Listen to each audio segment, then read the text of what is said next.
The water is 28 degrees Fahrenheit. Not cold the way a winter morning feels cold. Cold the way your body forgets how to move. Cold the way a decision made 12 hours ago becomes the difference between breathing and not breathing. You are standing on the deck of the RMS Titanic, and it is 11:40 in the evening on April 14, 1912. The ship beneath your feet is the largest moving object ever built by human hands. And somewhere ahead of you in the darkness, something enormous and silent is waiting. The night is wrong in a way you cannot immediately name. There is no moon. The North Atlantic is completely flat, unnaturally still, without even the low chop that normally catches starlight and gives the ocean texture. Survivors would later describe the surface as a mirror of black glass, which is beautiful until you understand what that means. A rough sea would have broken white foam at the base of the iceberg ahead of you. That foam would have made it visible. The calm is what kills you. Lookouts. Frederick Fleet and Reginald Lee have been scanning this darkness from the crow's nest for hours, without binoculars, because the binoculars that should have been there were locked in a cabinet when the ship left Southampton 4 days ago. The key left behind by an officer reassigned at the last moment. Fleet sees the iceberg at 11:39. He grabs the telephone to the bridge. Iceberg, right ahead. First Officer William Murdoch orders hard to starboard and reverse engines, but the Titanic is traveling at 22.5 knots, nearly full speed, and at that speed a vessel of 46,028 tons cannot simply pivot out of the way of history. The iceberg strikes the starboard side 37 seconds later. You feel it beneath your feet as a long, low vibration, not a crash, not a jolt. Something quieter and far worse. Like the hull dragging across gravel, many passengers sleep through it. You do not. You make your way up toward the boat deck, moving through corridors where everything still looks completely normal. Passengers in doorways look puzzled but not afraid. A steward passes you and says in the calm tone of someone describing a minor inconvenience that there is nothing to worry about. You want to believe him. You almost do. But the vibration underneath you has stopped in a way that feels less like resolution and more like a held breath. Below the waterline, in the spaces you cannot see and will never reach, the North Atlantic is moving through a 300-foot gash torn along the starboard hull. It is not a clean cut. The iceberg buckled and separated the steel plates at the seams, opening gaps in 6 watertight compartments simultaneously. The Titanic was designed to survive the flooding of 4. 6 is not a design challenge. 6 is a death sentence. Thomas Andrews, the ship's chief designer, will tell Captain Edward Smith within the hour that she has perhaps 90 minutes. He will be almost exactly right. What gives this night its particular and lasting cruelty is not any single catastrophic mistake. It is the chain, each ordinary failure connecting to the next, with a precision that feels almost deliberate. At least 6 wireless messages warning of ice in this area were received by the Titanic's radio operators throughout the day. Most never reached the bridge. The last one, transmitted by the SS Californian at 11:00 in the evening, was cut off mid-sentence because operator Jack Phillips was busy sending commercial passenger messages to Cape Race and told the Californian's operator to stop blocking his frequency.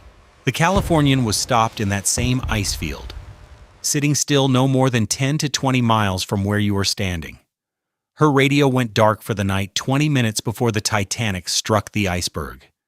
Her crew would later see white rockets rising from a ship on the horizon. They would watch them, debate what they meant, and do nothing. They were not monsters. They were people operating within the limits of what they could understand from where they stood. That is the most frightening part of all. The lifeboats are being uncovered on the boat deck above you, and the sight of them in the cold starlight produces something strange in your chest. Not relief. Something closer to arithmetic. There are 20 lifeboats on this ship. Together they can carry 178 people. There are 2,224 people on board tonight. You already know something is wrong with those numbers even before you fully understand why. The British Board of Trade required ships over 10,000 tons to carry 16 lifeboats. The Titanic carried 20, 4 more than the law demanded, and those 20 cannot hold even half the people who need them. The regulation was written in 1894 when ships were a fraction of this size. No one updated it. No one looked hard enough at what it would mean on a vessel like this one, in a night like this one, in water like that. And now the officers on the boat deck are attempting to recall loading procedures they have never practiced under real conditions, while the bow of the ship they are standing on is already beginning to pull toward the ocean beneath it. Before we go any further into this night together, I want to say something directly to you. What you are experiencing right now, this level of research, this weight of detail, this commitment to placing you inside history exactly as it happened, this is what Lost in History does with every single story we tell. If this is where we begin, you already know what the rest of this channel looks like. Subscribe now if you have not already. Leave a like on this video. It costs you nothing, and in return you get this every time. The first lifeboat leaves the ship criminally under full. Lifeboat number 7, the first to be launched, carries 28 people, despite a capacity of 65.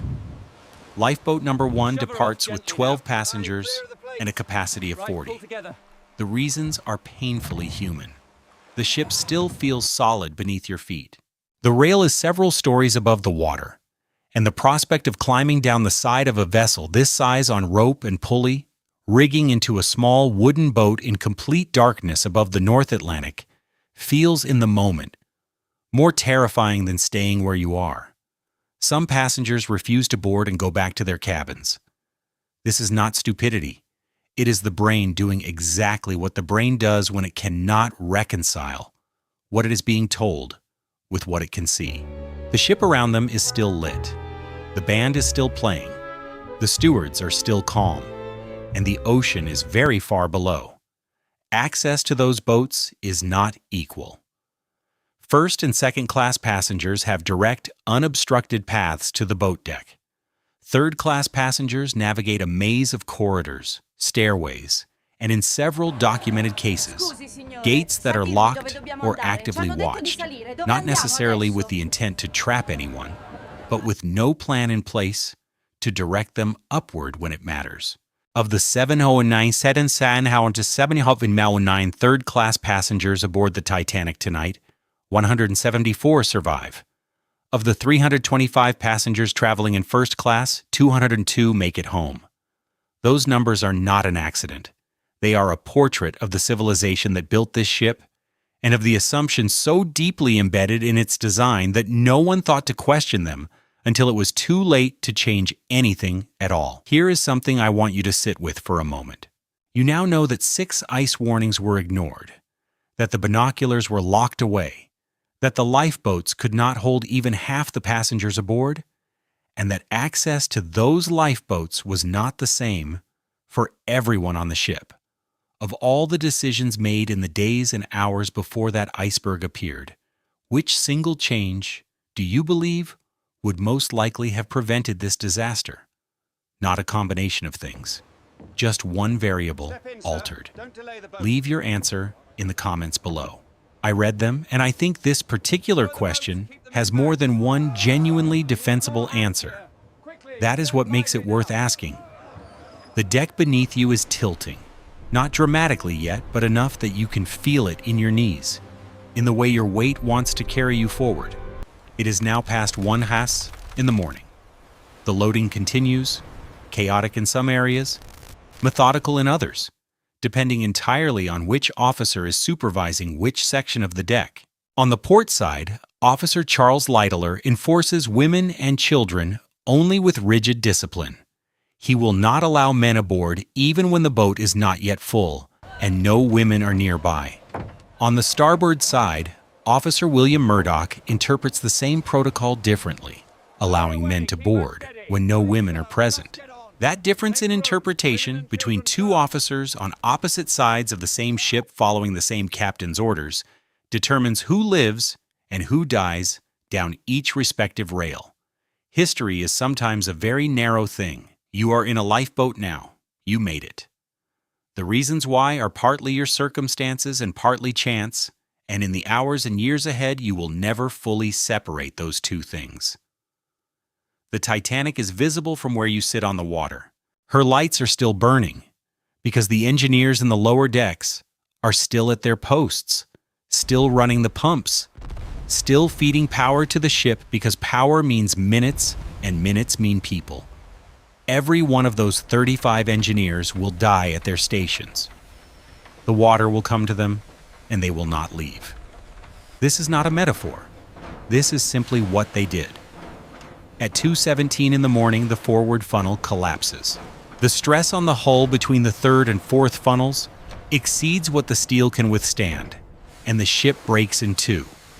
This was debated for decades, but confirmed absolutely when oceanographer Robert Ballard located the wreck in 1985 and found the bow and stern resting on the seafloor approximately a third of a mile apart, at a depth of 12,500 feet.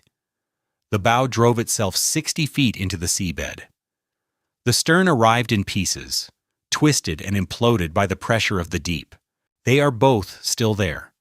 Colonies of iron-consuming bacteria are eating through the hull at a rate that will render the structure unrecognizable within the next few decades. The ocean is very patient, and it keeps what it takes. The people in the water do not last long. Cold water shock at 28 degrees Fahrenheit triggers an involuntary gasp reflex the instant your body contacts the surface. There is no preparing for it. Your lungs open against your will. If air is in front of you, you inhale air. If water is in front of you, you inhale water. If you survive that first second, your muscles begin losing coordination within minutes. Swimming becomes erratic, then impossible. Unconsciousness arrives in 15 to 30 minutes. More than 1,500 people enter that water when the stern disappears at 2:20 in the morning. The lifeboats, still carrying empty space that could hold hundreds of additional survivors, stay at a distance. The officers in several boats cite the fear of being swamped by desperate swimmers. This fear is not entirely irrational. It is also the reason that most of those swimmers die within earshot of people who could have reached them. From your lifeboat, you can hear them. The sound lasts approximately 15 to 20 minutes. Then the North Atlantic goes quiet again. That silence is the heaviest thing in this entire story. The RMS Carpathia received the Titanic's distress signal at 12:25 in the morning. Captain Arthur Rostron immediately reversed course and directed all available steam to his engines, pushing his ship to approximately 17.5 knots through an ice field in the dark without moonlight. He covered 58 miles in 3 hours and 30 minutes and arrived at 4:10 in the morning. The Titanic had been gone for nearly 2 hours. The Carpathia took aboard 710 survivors and docked in New York on April 18th, and the world waiting there had already begun, in its slow collective way, to understand that something more than a ship had gone down. Within a year, new maritime regulations required every ship to carry enough lifeboat space for every person on board. An international ice patrol was established and continues to operate today. Continuous wireless radio coverage became mandatory. Every line of those new rules was written in the names of the people who never reached the pier. There is a version of the Titanic story that gets told as a tragedy of arrogance, of overconfidence in technology, of the hubris of calling something unsinkable. That version is not wrong, but it leaves something out. The word unsinkable was used by people who genuinely meant it, not as a boast, but as a sincere conclusion, based on what they knew and could measure. The Titanic was the product of the most advanced engineering of her era. Her captain was among the most respected in the White Star Line, making what was meant to be his final voyage before retirement. She was inspected, certified, celebrated, and sailed under regulations approved by the most powerful maritime nation on Earth. And she sank on her first crossing because of ice that had been reported, binoculars that were locked away, a regulation unexamined for 18 years, a sea so calm it hid the only warning that might have mattered, and a radio on a nearby ship that went dark 20 minutes too soon. Each of those things was ordinary on its own. That is the lesson the ocean taught that night. Not that humans reach too far, but that we stop looking at the things we are most certain about. And that certainty, more than ambition, more than greed, more than speed, is where the real danger lives. You are on the Carpathia now. Someone has placed a blanket around your shoulders. You are holding something warm, without remembering how it got into your hands. You look out across the water where the Titanic was, and there is nothing there. The ocean has closed over it the way it closes over everything, without ceremony, without the surface acknowledging that 1,517 people descended into it less than 2 hours ago. The ship is 12,500 feet below you in the dark. It is dissolving slowly, and one day it will be gone entirely, and the Atlantic will be exactly as it appears right now. Blank and indifferent and very large, but you will carry this night differently than the ocean carries it, because some things that happen to a person do not leave when the experience ends. They restructure something. They change the angle from which you look at everything that comes after. The next time someone tells you that a system is too sophisticated to fail, or a procedure too established to need re-examining, or a risk too remote to justify preparing for it, you will feel something in your chest that has no name, but that you will recognize immediately. That is what the Titanic left behind in the people who survived her. It is what this story leaves with you now. This is Lost in History. We will see you in the next one.